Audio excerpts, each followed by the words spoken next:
What if the perfect business you're about to buy is actually a ticking time bomb? It's built on lies, numbers faked, stories fabricated, and you only find out after you sign the wire transfer. Sounds dramatic, right? It actually happens more than you think. So, how do you catch the lies before you buy? And what do you do if you've already been duped? That's what we're going to break down today, the dark side of business buying and how to walk away with your shirt still on your back. Hi, I'm John Stoddard from Deals Flow System. I've helped buyers close over 33 million in SMB acquisitions and raise 50 million in funding. If you're working full time and want to buy a profitable business without wasting years chasing junk deals, this video is for you. Part 1, the red flags you can't ignore. Let's start with the red flags that should make you slam the brakes on. Number 1, inconsistent financials. Most SMBs are like that, but if reported revenue says 1.2 million in the bank, but the bank deposits only show 900K, that gap isn't a rounding error. That's Houston, we have a problem. That happened to one of my clients. The seller swore seasonality explained the dip.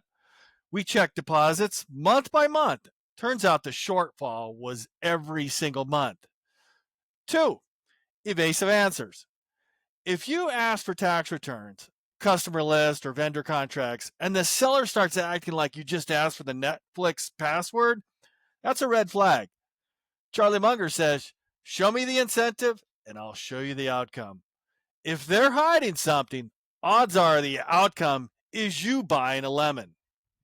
All right, number 3, urgency to close. This happens to everyone that gets under the spell of FOMO.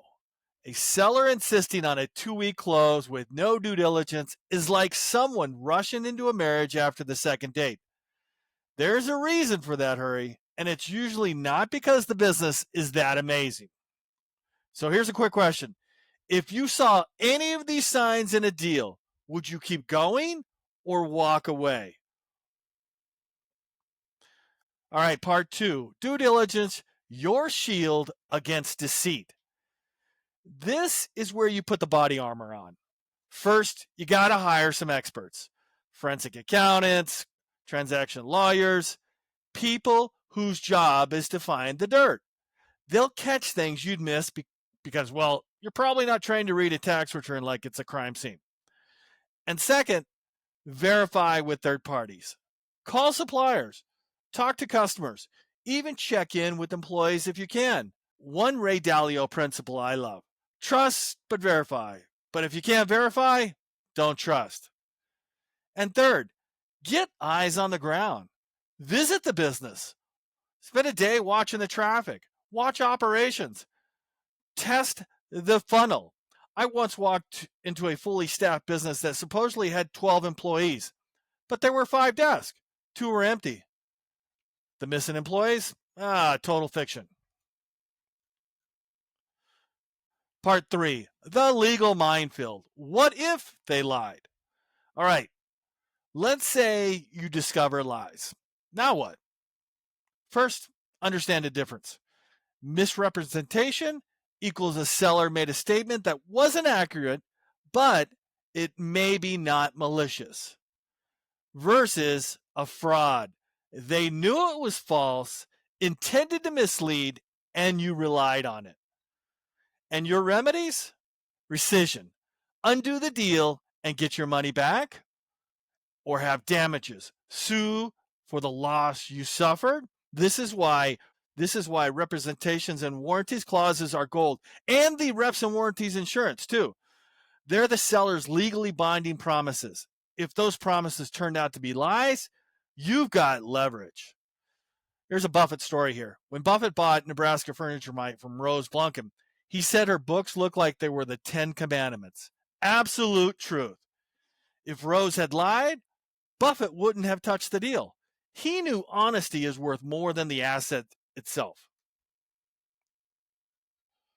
All right, part 4, proactive protection, structuring the deal for safety, escrow accounts.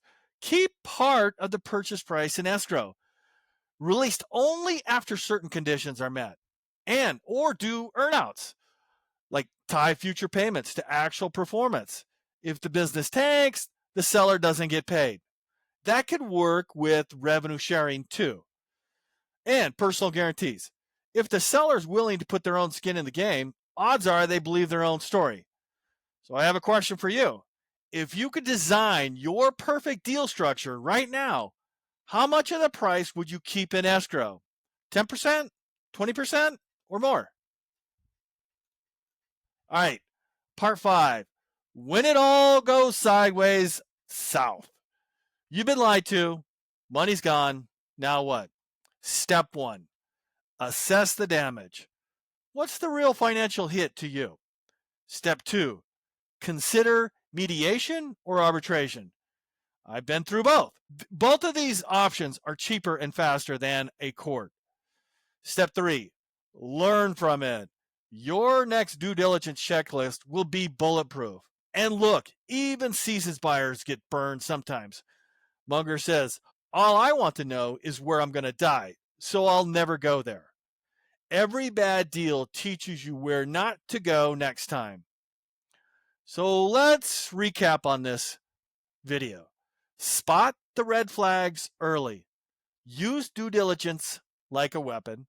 Lock in protections in your structure. Know your legal options if lies surface.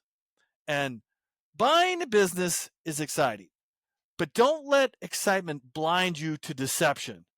You can buy safely if you slow down, ask hard questions, and verify everything.